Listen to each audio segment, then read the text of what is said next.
The New World MMORPG. This is it. Recently, it was... So I'm gonna ask, like, are you guys more excited for New World or Ashes of Creation? Ashes. Ashes of Creation. Like, New World is gonna come out. We're gonna Yeah. play it. It's gonna be, you know, it's gonna be an adventure. Yeah. But in terms of like longevity and like what I want to play, you know, for a while, and hopefully it'll stick around and be fun to play. And I'm way more hopeful towards Ashes. Big time. Big time. Big time. So real. There it is, dude. 100%. announced that Amazon's upcoming MMORPG New World is being delayed until spring 2021. Initially, the game was set for a May 2020 release, which was then pushed back to August. So as you can imagine, many people who were looking forward to getting that new MMO feeling this year are feeling a bit disappointed. In this video, I want to talk about my current thoughts on New World as a whole, and why the delay is the best possible thing they could have done for the game, as someone who's spent hundreds of hours playing the game. True. So true. Alpha. I'm also going to talk about what I think New World needs to change and add to the game to be successful. But before we jump into it, this video is brought to you by Instant Gaming, which is a great place to compare video game prices across multiple different platforms, such as Steam, PlayStation, Xbox, and so on, allowing you to buy games for the lowest possible price via game key reselling. Every month, Instant Gaming has a giveaway via my link in the description, where you have the chance to win a game of your choice. So if you're a broke boy and want to save some money and win a free game, click my link in the description below. So a lot has changed since the last time I covered New World at the start of 2020. Back then the game was definitely going more in the direction of a sandbox PvP MMO, but over the course of 2020, it seems as though their focus has shifted to trying to capture the theme park PvE audience. Which is a better idea. This is reflected in their decision to switch to an opt-in PvP system. I can fucking bet, I can motherfucking bet that had to do with that fucking Phase 2 PvP. Like, they thought this was gonna be awesome, and then the moment that shit actually hit, the moment that people really saw what an open world PvP game would be, an old school PvP game, everybody was like, never mind. This is actually not what we want, this is not fun, and we don't want to play this. I think that's a big fucking thing that actually changed the way this game got developed. Territory Wars be an instanced 50 vs 50 battlegrounds type thing that lasts like 30 minutes, and the introduction of Invasions, which are an instanced PvE horde defense type mode where you defend your settlements from corrupted monsters. It was also said in the community PvP Q&A that the game is now leaning to having more of a PvE focus. Now, when all this information was coming out, pretty much every content creator covering this game pointed out that doing a complete 180 on your vision for a game that you've been working on for a few years, a few months out from release, would be a complete disaster. It does seem like a problem. This is evident in the fact that they've now had to delay the game until 2021. Personally, having played the game, I think New World has many core problems they need to address before the game has a good chance of success. My problems with New World. For me, New World completely shifting their focus from PvP to PvE doesn't work simply because of the game's combat system and movement. To me, on a fundamental level, the combat in New World lends itself much more to PvP than it does PvE when it comes to endgame content. I can kind of agree with that. If this game used a tab target system like in other MMOs, this shifting their focus to PvE would be fairly easy. This isn't the case though. New World's combat as of July 2020 was a full action combat system with very few mobility abilities, a relatively slow turn rate, and the choice of switching between 3 different weapons, each of which have 3 abilities that share cooldowns across each weapon. The vast majority of abilities in New World feel incredibly clunky, as they animation lock you in place for 1 to 2 seconds without the ability to dodge roll to cancel animations. Like, the combat is just, like, the combat is what games live and die by. Dude. Like, well, go ahead. Go ahead. Remember when we were talking about how WoW was like, I said it was fluid? Yes. Do you think is there a difference between a game being fluid and a game being responsive? Because I was reading some YouTube comments, and there was a YouTube comment that said there was a difference there. And so I'm just curious if I'm using the word fluid incorrectly in terms of, like, because like when you look at this game, it just and some other games out there, they like all the animations are just like it's like very stiff, very like stilted, yeah. Just like very like I don't know. I really don't like animation locking bullshit like that. It's not fun. I just like if I press an ability, I want it to go off instantly, you know, unless it's like I'm casting something. But like that's what I want. I don't want to like be locked into a goddamn animation. This isn't Dark Souls. I think that while responsiveness and the clunkiness, or whatever you want to call it, are two different things, they're both equally necessary. Whenever I hit a button in WoW, the button happens, unless I have more than 10 people around me and then it lags. But other than that, I hit the button and then it happens.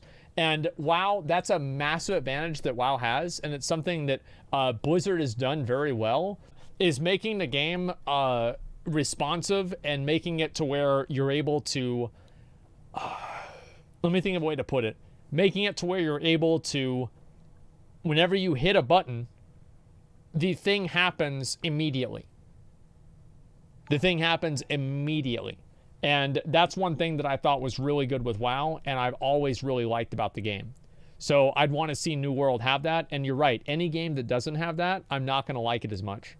I know they're aiming for a Dark Souls type combat yeah. system, which I think is really cool, by the way, but so far it misses the mark. My big problem with the direction of the game being PvE focused now is how do they design difficult endgame PvE content with this combat system? Yeah. Typically the way action combat MMOs approach this is by giving bosses plenty of telegraphed abilities for players to avoid. Yep. But due to the animation locks and limited mobility, I don't think this approach would work with New World. I feel like every boss they design will just be a case of how many bodies can players throw at it. With all that being said though, I do agree New World needs more diverse and interesting PvE content. I think for small scale PvE like open world dungeons, the game works pretty well. It's just large scale raid style encounters that players associate with difficulty that I just can't see working in this game.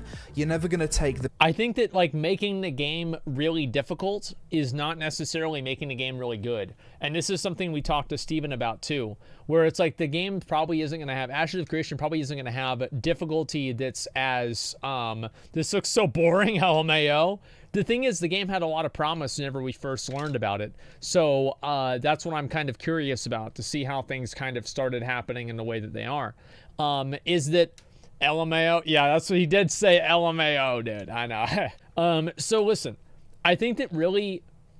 like, you don't need high-end PvE content for a game to be good, but at the same time, if you don't have the high-end PvE content, the game has to be very social. The game has to be very PvP-oriented. And I think that's one thing Ashes of Creation is really working towards, is being a social game. And being a social game is something that I really think that New World needs. Like, an MMO that's not social isn't an MMO. It's just a single-player game with multiplayer options. And like with Ashes of Creation, because the world is so dynamic and you can change the world in so many different ways, and you know, other players' behaviors impact you, I think all of those things do matter. And also making the game not a PvP-focused game where you can opt out of PvP is really important, because if they don't do that, you're not going to have people stream your game. Because they're just going to get killed constantly. Like, it's not going to be fun. Like, nobody's going to stream the game except for, like, the first week. And then, like, the community's going to die. It's going to be super toxic. It's going to be awful, right? And that's not what they want to have. Stream snipers and stuff like that. Yeah, exactly. Now and off, we're doing it after this. PvE only raiding audience away from WoW and Final Fantasy XIV with this combat system, so I don't understand why that's the direction they've decided to take here. Another fundamental thing I dislike about New World and its change of direction is there's absolutely zero sense of risk versus reward, from there being no risk of encountering PvP due to no flagging system, very little death penalties other than time lost, to failing a territory war and losing a settlement to another faction, there's no real sense of loss in this game. One of the biggest things that confuses me about New World is their decision to make it a faction versus faction MMO, but there being no real consequences within that system. If you're on the yellow faction and the purple faction take over every settlement on the map, it really doesn't matter. It doesn't lock you out of services in that settlement, you can still place your house there. There's really no meaningful gameplay interactions here, which... Yeah, I think this has definitely been encouraged by WoW, or like inspired by WoW, because like that sounds really good, but what ends up happening is like one faction becomes slightly dominant, and then people want to continue playing the dominant faction, and then it snowballs to where everybody plays one faction. And it's just, that's the way games are nowadays, and that's what's happened with like every PvP server basically in Classic WoW. And it's like, it sounds really cool in theory, but the way that games actually process this and digest this is completely different. Creates a sense of apathy. Why help a guild that you're not part of defend a settlement from another nameless guild within another faction when you're not going to be affected either way? It makes no sense. If you don't want factions to matter, you might as well remove the faction system altogether in favour of a guild versus guild focused system. Probably a good idea. At least that way there's a bit more prestige to owning a settlement. Another problem with New World is there's no sense of identity when leveling your character. Every character can level every weapon type to max and respec to whatever's flavour of the month. Every character can level every profession, so there's no meaningful choices to make here either. I don't like that. And the game features instanced housing over real space player housing too, so there's no sense of pride and accomplishment to that system either. Of all the changes to New World though, the biggest thing I don't understand is how they can go from one extreme to another when it comes from going from full loot open world PvP to having toggle PvP that nobody in the alpha thought was worth toggling on due to there being next to no benefits to it. I can understand the decision to not go with full loot PvP 100%, but not trying to at least find a fair middle ground is just so bizarre to me, especially for a game that at its core was designed to have the best monster hunting spots and resources being contested. This just ties back to the game lacking risk versus reward, really. I think that's just, again, it's because of Classic WoW. Like, you see what happened with Classic WoW, and all of these cool ideas just turn into being garbage. Like it's a cool idea that, oh wow, you're gonna have like these really rare dinosaurs, and if you kill them you can skin them. But really, what does this turn into? It turns into cross-faction collusion, 24-hour-a-day camping, people doxing each other because they're killing the dinosaurs at the wrong time. It's just, I don't know really what else to say about it besides that, but there it is. Okay, we'll go to the rest of it. So what would I personally change about New World to improve the game before release? I would remove factions and shift the focus onto guilds, give guilds the ability to declare war on each other and have open world PvP outside of any flagging or toggle PvP system for warring guilds. Not only would this not affect how PvE players play the game, but it just gives more options to players and creates a better sense of identity within the game's community for guilds. I would reduce the amount of animation lock for most abilities in the game and make animation locked abilities cancelable via dodge roll. I'd also increase the iframe window for the dodge roll too, so it has the fluidity of Dark Souls combat. I'd allocate a large portion of settlement housing to be real space, and leave a few plots for instanced houses. I like that a lot. Just so having that real space housing is something to be proud of. Once again, to create a sense of identity. If everyone has access to everything in an MMO, it's no longer cool. Scarcity creates value. Well, you don't have people interacting with each other. People will not interact with each other unless they have to interact with each other. And that's the issue, is that if you don't force the interactions, they won't happen. And Retail WoW is an example of that. Classic WoW all but forced the interactions with like having group quests and everything like that. And there being such a scarcity of quests that if you didn't want to just sit there and kill boars for the next 5 hours of your life, you had to do this. value and things to aim towards in this genre. I'd get rid of the toggle PvP system and find a better middle ground. Maybe some kind of karma system where you can flag up, maybe a criminal or prison system, or even an area of the world like RuneScape's Wilderness.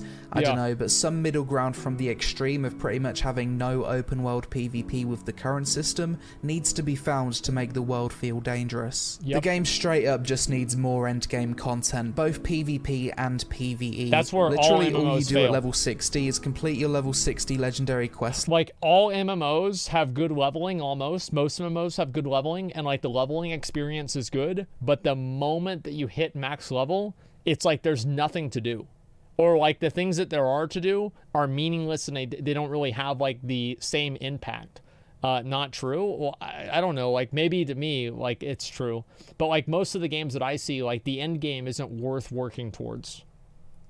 Lines, then gather and craft all day in hopes of getting good RNG procs on crafted gear, then later either do a 30-minute instanced invasion or do a 30-ish minute instanced territory war. There's really not a whole lot of stuff to aim for in New World once you hit endgame, and this is the main reason I think delaying the game was a good idea. The way the game was initially going to release, people would have played the game, at most hitting level 60 in 1 week, then spent another week looking for endgame, doing the invasions and territory wars, and then they quit. Then many people would have gotten bored and quit after about 2 weeks. There it is. The only people who would have stuck around are crafters or people wanting to progress their character for when new content is actually released. Yeah, but other than that, the best thing about New World for me is in its massive, immersive open world. The graphics are breathtaking at times, and going around the map exploring all of the different points of interests for the first time is a hell of a lot of fun, and for the first week, I think many people will love this game. Endgame. That's what it really comes down to, is you just want to be able to play the game for a little bit, enjoy it for that little bit of time, and then after that, yeah, the game's probably not going to be that great. But overall, I think that it's a 2-week MMO. Yeah, you play it, it's a good week game, and that's it. And maybe it'll get better later on in the future.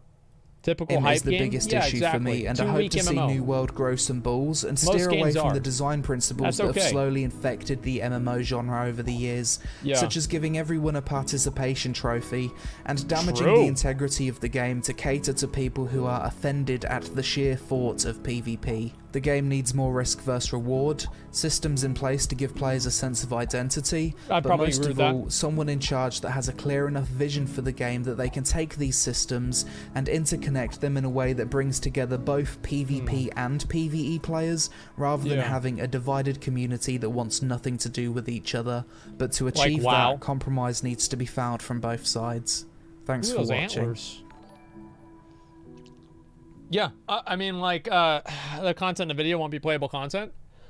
I don't know about that. I would rather have, like, I agree with this. Rather than take more time than release an unfinished product. Imagine taking more time instead of releasing an unfinished product. Can anybody imagine that? I certainly can't.